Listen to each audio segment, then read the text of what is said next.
Cili është qëllimi i jetës? Ju shkoni në punë për të fituar para, me të cilat do të blini ushqimet që t'ju japin energji për të shkuar sërish në punë, për të fituar para, me të cilat blini ushqimet që t'ju japin energji që të shkoni në punë. Dhe pastaj ju vdisni. A është kjo e gjitha? Ne si njerëz kemi një qëllim. I mbjellim dritrat sot, duke ditur që më vonë do të korrim të vjelat. Pra ne i planifikojmë gjërat më përpara. Ne i bëjmë forcat e natyrës që të punojmë për ne. Ne ndërtojmë qytete të mëdha për të stehuar miliona njerëz. Punojmë shumë sot që nesër të kemi një jetë më të mirë. Krijojmë organizata të ndërlikuara për të zgjidhur problemet tona. Po kjo do jetë e gjitha? A ka një qëllim prapa gjithë kësaj? Cili është qëllimi i jetës në fundit? Ky çekiç është bërë për një qëllim caktuar, po kështu edhe kjo shishe. Pikërisht, sepse e dini përse janë prodhuar këto, dini edhe se si të përdorni. Çfarë do të mendonit për dikë që do të përdorte shishen në vend të çekiçit? Po të mos e dini përse është prodhuar diçka, ju mund ta shkatroni atë. Atëherë çdo të thoshit për një njerëz që po e mbaron jetën e tij pa gjetur qëllimin e saj. Cili është plani dhe qëllimi i jetës suaj? Sigurisht, sendet fizike në jetë kanë rëndësinë e tyre, ushqimet që ham, vendi ku banojmë, e kështu me radhë. Por jeta nuk është vetëm këto. Zoti ju krijoi për një qëllim. Ekzistojnë mijëra specie kafshësh në botë, por njeriu ndryshon nga secila prej tyre. Jo thjesht nga forma e trupit, por në drejtime të tjera, më shumë të rëndësishme. Zoti është krijuesi i madh, dhe Zoti i dha njerëzimit një natyrë krijuese. Njeriu i ndryshon drejtimin lumejve, prodhon energjinë elektrike dhe shpik makina për të shërbyer atij. Kafshët nuk mund ta bëjnë këtë. Njerëzimi është krejt ndryshe. Zoti i dha njerëzimit dëshirën për ta njohur të vërtetën, aftësinë për ta arsyetuar. Kjo është edhe arsyeja pse ju doni të dini si dhe përsi ndodhin shumë gjëra. Ju shkojnë në mend edhe mendime që janë jashtë përvojës suaj fizike. Ju mund t'i përpunoni ato në mendjen tuaj. Ju keni aftësinë e të folurit. Ju mund të bisedoni, mund t'i shprehni idetë tuaja. Ju mund të argumentoni në mënyrë bindëse e të përdorni logjikën tuaj për të provuar ato që thoni. Ju gjithashtu mund të komunikoni nëpërmjet vizatimeve ose shkrimit. Gjuhët dhe shkrimet tuaja mund të duken të ndryshme, por aftësia për të komunikuar në njërin ose tjetrën mënyrë është e përbashkët për të gjithë ne. Ju gjithashtu dashuroni të bukurën. Kulturat tona në mbar botën janë shumë të ndryshme, por megjithatë ekziston dashuria për muzikën, pikturën, skulpturën dhe shpeshherë edhe për arkitekturën.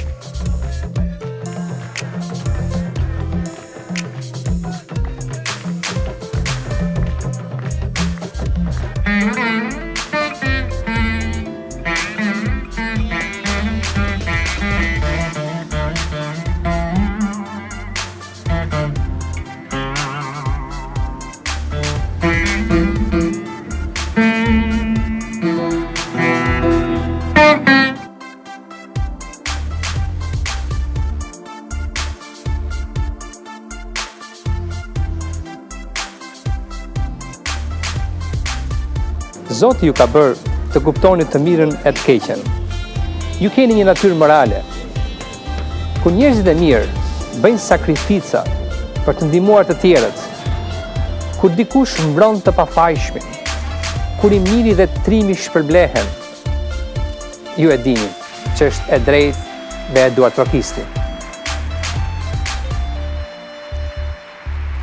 Kështu që në një farë mënyre, Zoti ju ka bërë që të ngjani atij në natyrën e tij morale për të kuptuar të mirën dhe të keqen, në dashurinë tuaj për të bukurën, në mendjen tuaj me dëshirën për të njohur të vërtetën, për të arsyetuar e për të komunikuar.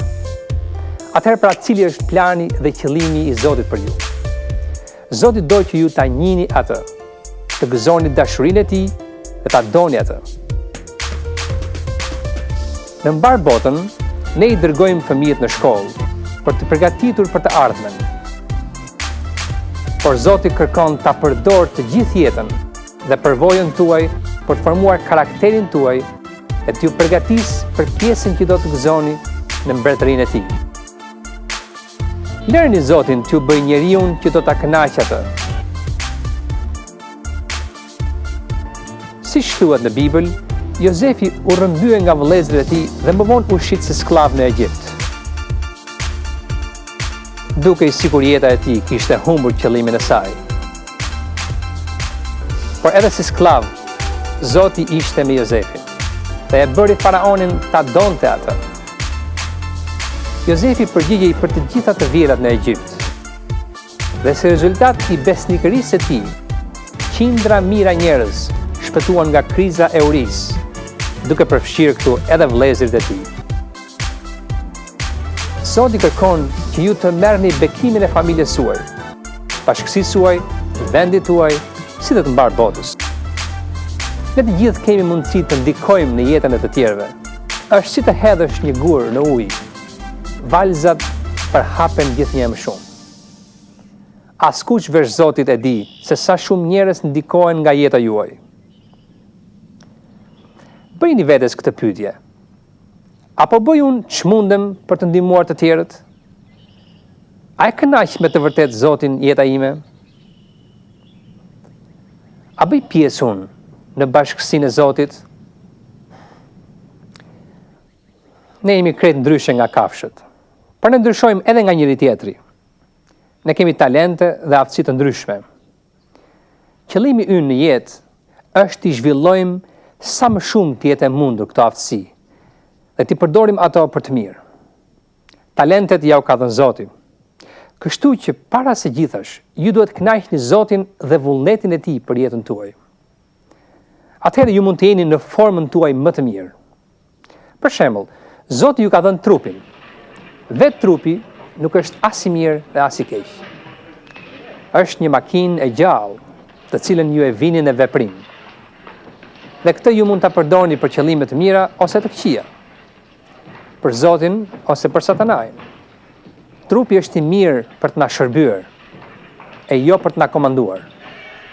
Nëse ju në jetën tuaj i jepni përparësi e kënaqni çdo kërkesë të trupit tuaj, ju do të keni probleme. Nga ndonjëherë, trupi ndihet i lodhur dhe kërkon të pushojë, por ju keni akoma punë për të bërë. Akoma më keq, kur trupi juaj bëhet sklav i veseve që mund t'ju shkatërrojnë. Ndoshta ju nuk jeni i tillë. Ju mund të gëzoni shumë respekt.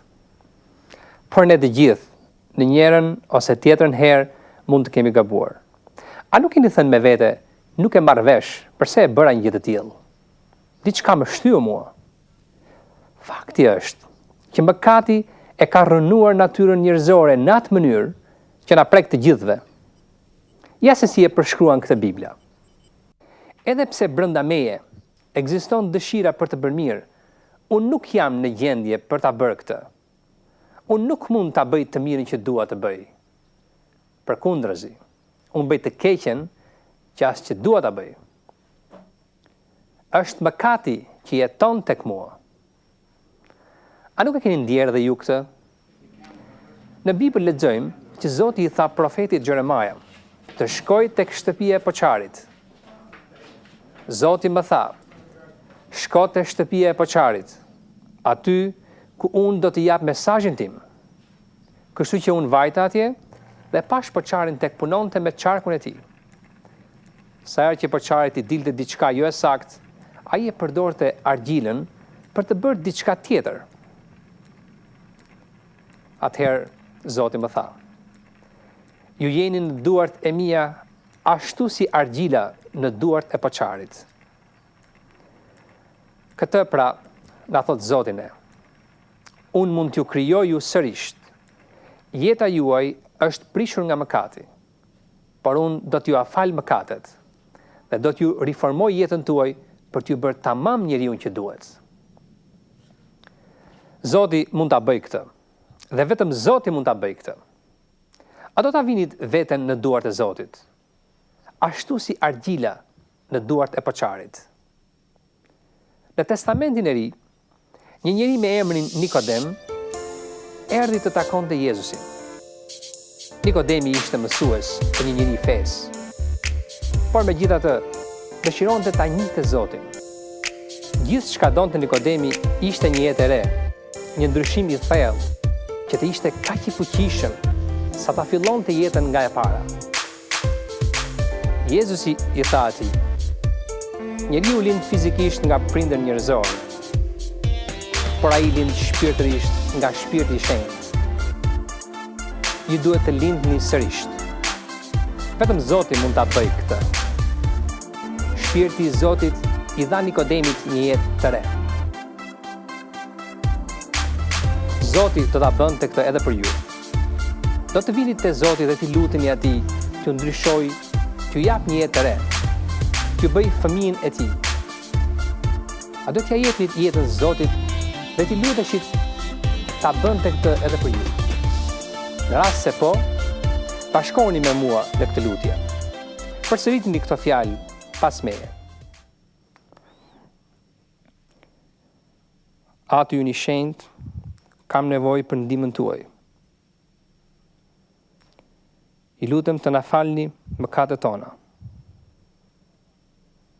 E pranoj Jezusin si Zot, si shpëtimtarin tim.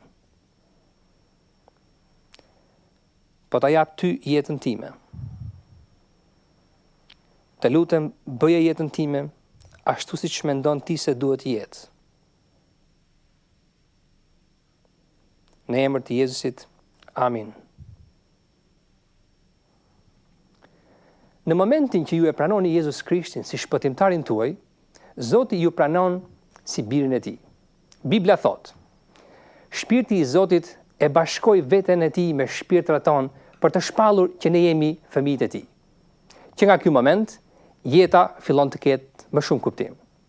Cili është pra qëllimi i jetës? Para se gjithësh, tek jeta është qëllimi i Zotit për ju. Sa më shumë ta njihni atë, aq më shumë do të përmbushet ky qëllim. Nëpërmjet Biblës dhe nëpërmjet lutjeve, ju do të zbuloni vullnetin e Zotit për ju. Dashuria, gëzimi, paqja e Jezus Krishtit do t'ju ambushin zemrën dhe mendjen tuaj. Jeta juaj është një bekim për njerëzit që ju rrethojnë. Dhe pjekuria shpirtërore që do të rezultojë do t'ju përgatisë për këtë jetë dhe për jetën e amshuar. Zoti ju bekoft.